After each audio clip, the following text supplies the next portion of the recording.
नमस्कार दोस्तों, स्वागत है आप सभी का। आज की डेट है 18 जुलाई 2023। आइए शुरुआत करते हैं प्रीलिम्स मंत्रा की डिस्कशन की।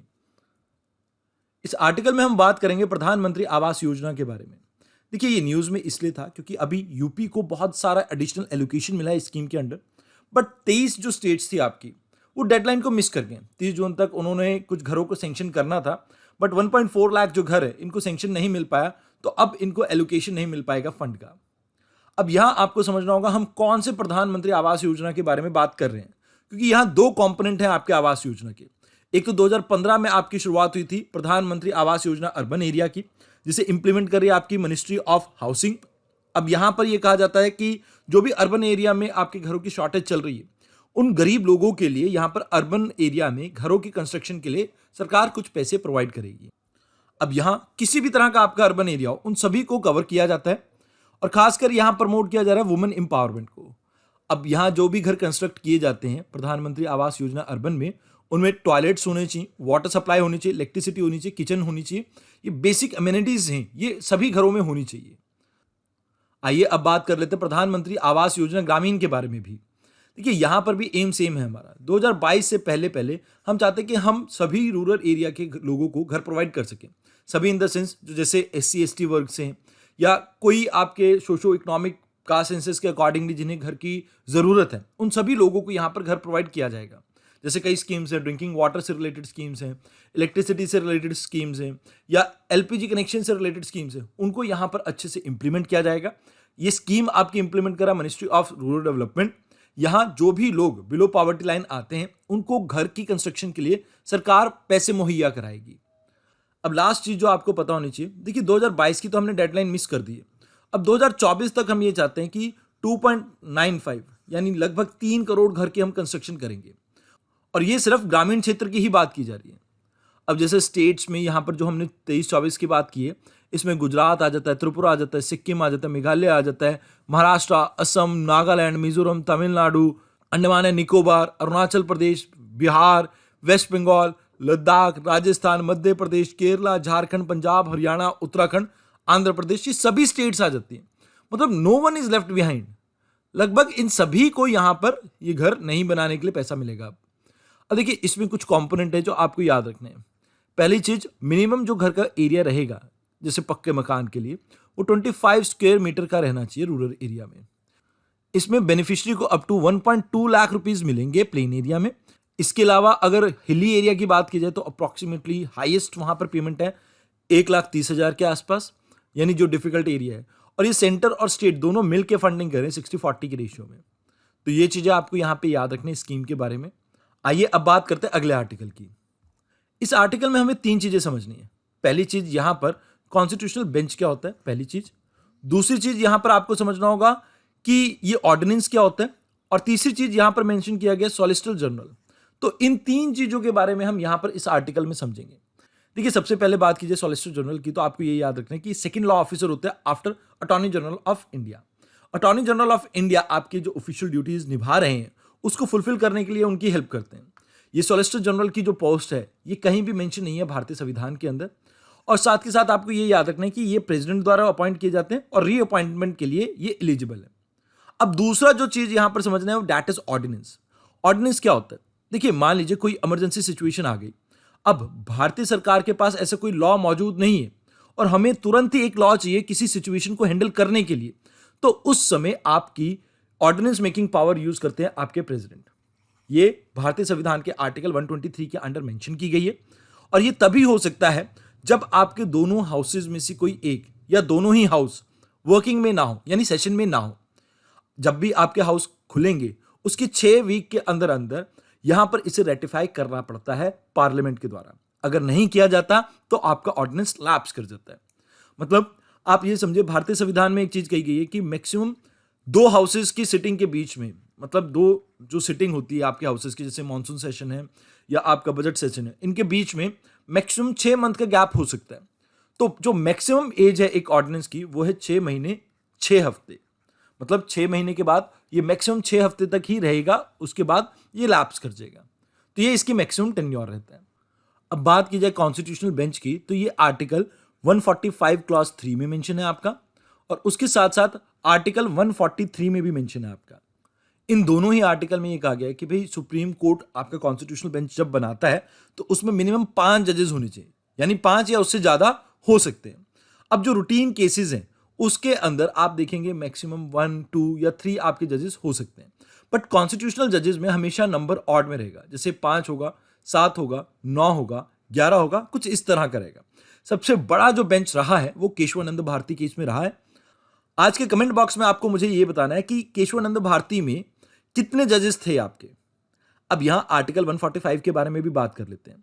यहां यह कहा गया है द मिनिमम नंबर ऑफ जजेस जो कि आपके किसी भी कॉन्स्टिट्यूशनल बेंच के लिए बैठ सकते हैं, मतलब जहां पर आपका कॉन्स्टिट्यूशन को डिफाइन करने की जरूरत है या कॉन्स्टिट्यूशन को इंटरप्रेट करने की जरूरत है, ऐसे केसेस की रेफरेंस दी जाती है आपके कॉन्स्टिट्यूशनल बेंच को। और इस आर्टिकल में कहा गया कि इसमें जजेस का नंबर रहता है 5। आर्टिकल 143 में कहा गया कि भाई प्रेसिडेंट को अगर कोई सलाह चाहिए सुप्रीम कोर्ट से तो उस केस में भी इस चीज को एड्रेस करेंगे आपके कॉन्स्टिट्यूशनल बेंच। तो यहां पर यही चीजें आपको याद रखनी थी इस आर्टिकल में। अभी देखते हैं सुप्रीम कोर्ट इसमें क्या करता है क्या नहीं, कॉन्स्टिट्यूशनल बेंच बनता है या नहीं, क्योंकि यहां सुप्रीम कोर्ट ये कह रहा है कि भाई जो बार बार ये कॉन्स्टिट्यूशन के अंदर अमेंडमेंट की जा रही है ऑर्डिनेंस लाके, तो क्या ये ऑर्डिनेंस लाना ठीक है कि गलत, इसके बारे में आपको पता होना चाहिए। अब यहां इस आर्टिकल में आपको इतना ही जानना था। आइए अब बात करते हैं अगले आर्टिकल की। इस आर्टिकल में हम बात करेंगे कि यूएन की जो डील हुई थी, मतलब यूएन और टर्की ने मिलकर ना यहां पर एक डील की थी रशिया के साथ कि भाई दुनिया में फूड की शॉर्टेज ना हो, इसके लिए आप यूक्रेन से जो सामान जा रहा है जैसे फूड ग्रेन्स एंड ऑल, जैसे इसमें आपके वीट हो सकते हैं, मिलेट्स हो सकते हैं, या सनफ्लावर के सीड्स हो सकते हैं, ऑयल हो सकते हैं, इन सब का जो एक्सपोर्ट है आप उसको अलाउ कर दीजिए। और ये अलाउ किया जाएगा ब्लैक सी वाले एरिया से, और इसमें रशिया किसी भी तरह का ब्लॉकेज क्रिएट नहीं करेगा।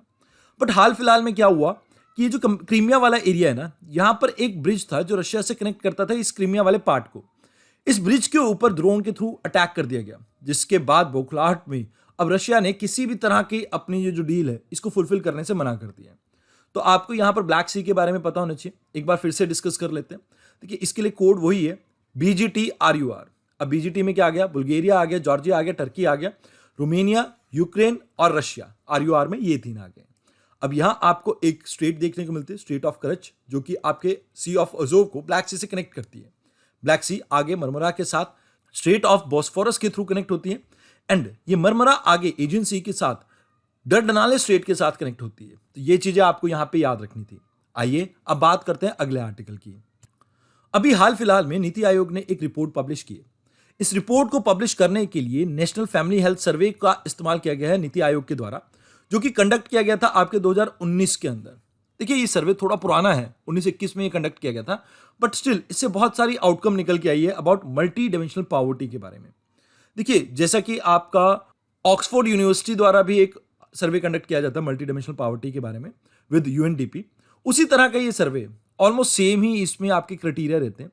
जैसे पैरामीटर्स की बात की जाए तो यहां पर 3 मेजर पैरामीटर्स हैं, जैसे हेल्थ, एजुकेशन और स्टैंडर्ड ऑफ लिविंग। ये तीनों आगे सब डिवाइडेड भी हैं, जैसे हेल्थ के अंदर child and adolescent mortality rate आ जाता है, न्यूट्रिशन आ जाता है, मटर्निटी हेल्थ आ जाता है। इसके अलावा एजुकेशन की बात की जाए तो एजुकेशन में कितने साल तक स्कूल अटेंड किया, साथ के साथ स्कूल में क्या अटेंडेंस रहती है बच्चों की, इसके बारे में यहाँ पर डाटा कलेक्ट किया जाता है। स्टैंडर्ड ऑफ लिविंग में कुकिंग फ्यूल हो गया, सैनिटेशन हो गया, ड्रिंकिंग वाटर हो गया, electricity, housing, assets and bank account, ये सभी इसमें कैलकुलेट किए जाते हैं।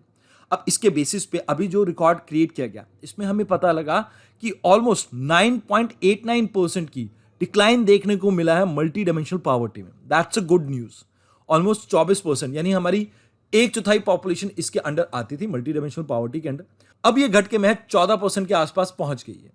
लगभग 13.5 करोड़ लोगों को मल्टी डायमेंशनल पॉवर्टी से निकाला गया है 2015 के बाद से। यहां रूरल एरिया में ज्यादा डिक्लाइन देखने को मिला तेजी से, जहां पर पहले 32% के आसपास आपको मल्टी डायमेंशनल पॉवर्टी से ग्रसित लोग देखने को मिलते थे। अब ये घटकर 19.8% के आसपास आ गया। अर्बन एरिया में ये 8.65 से घट के 5.27 पे पहुंचा है। और तो यहां आपको याद रखना है कि सबसे कम नंबर आपको देखने को मिलता है दिल्ली के अंदर मल्टी डायमेंशनल पॉवर्टी में, और सबसे ज्यादा नंबर देखने को मिलता है आपको बिहार में। इसके साथ साथ जो डिक्लाइन देखने को मिला है सबसे ज्यादा बिहार, यूपी, मध्य प्रदेश, उड़ीसा, राजस्थान, इन एरियाज में देखने को मिला है। इस आर्टिकल में आपको इतना ही याद रखना था। आइए अब बात करते हैं अगले आर्टिकल की। इस आर्टिकल में हम बात करेंगे रुपी और दिरहम के डील के बारे में। देखिए फिलहाल हमने यूएई के साथ एक डील साइन करी है, हमारे भारतीय प्रधानमंत्री यूएई के विजिट पे थे, तो तब ये डील साइन हुई कि आने वाले समय में जो ट्रेड की जाएगी यूएई और भारत के बीच में, वो नॉर्मल अपनी करेंसीज के अंदर की जाएगी। अब यहां पर यूएई के मिनिस्टर ने एक चीज क्लियर की है, कहते कि हमारा कोई फोकस नहीं है डी डॉलराइजेशन के ऊपर, मतलब डॉलर को हम हटाना नहीं चाहते हैं ट्रेड के अंदर से, बट बात यह है कि इससे हमारे और भारत के बीच में ट्रेड में काफी आसानी रहेगी। इससे हमारी ट्रांजैक्शन कॉस्ट जो है वो काफी कम हो जाएगी, साथ के साथ जो करेंसी को कन्वर्ट करना है वो काफी इजी हो जाएगा आपस में। जैसे आप रुपी को पहले डॉलर में कन्वर्ट करते हैं, फिर डॉलर को दिरहम में कन्वर्ट करते हैं, तो बहुत से चार्जेस लगते हैं। जैसे रुपी को डॉलर में कन्वर्ट करने में आपको चार्जेस पे करने पड़ेंगे, फिर डॉलर को दिरहम में कन्वर्ट करने के लिए भी आपको चार्जेस देने पड़ेंगे, तो इस वजह से बहुत महंगा हो जाता था ये काम। अब अगर आप सीधा रुपी को दिरहम में चेंज कर रहे हैं, दिरहम को रुपी में चेंज कर रहे हैं, तो इससे काम काफी आसान रहेगा।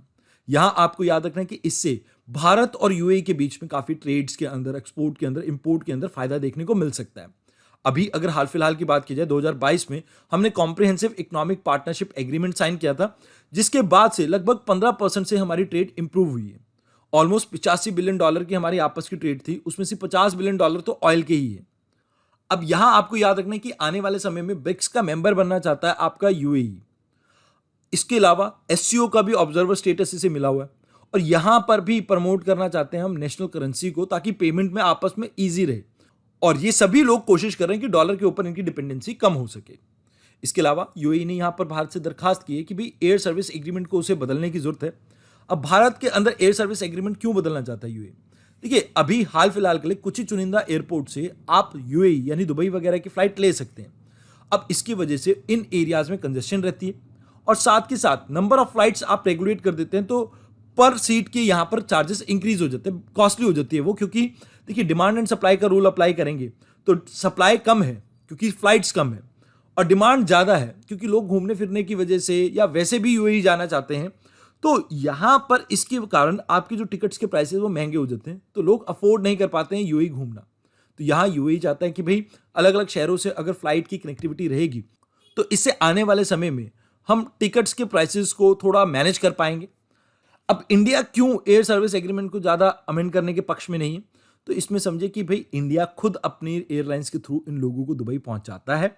अब इससे इंडियन एयरलाइंस को बेनिफिट मिलता है, तो यहां पर यह कारण है बेसिकली इंडिया इस एग्रीमेंट के ऊपर अभी इतना फोकस नहीं कर रहा है। बट यूएई ने कंसर्न रेज किया है, तो हो सकता है आने वाले समय में इस एग्रीमेंट में कुछ बदलाव आ सके।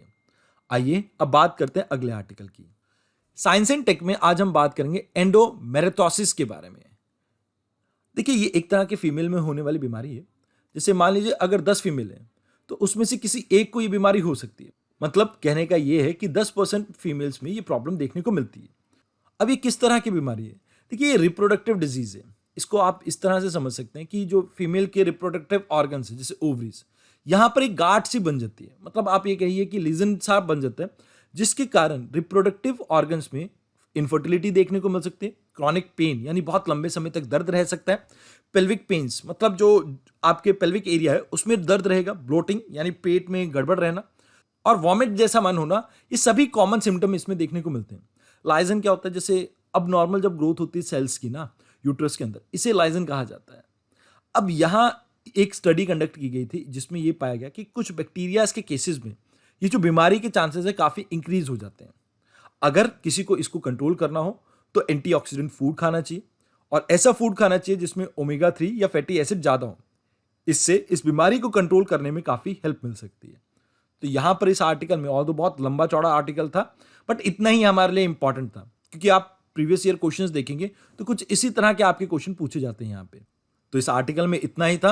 अगर आपको हमारा लेक्चर पसंद आया हो और आपको हैंड रिटन नोट्स हमारे डाउनलोड करने हो तो आप इस QR कोड को स्कैन कर सकते हैं, ज्वाइन कर सकते हैं हमारे टेलीग्राम चैनल को। तो आज के लिए इतना ही, धन्यवाद।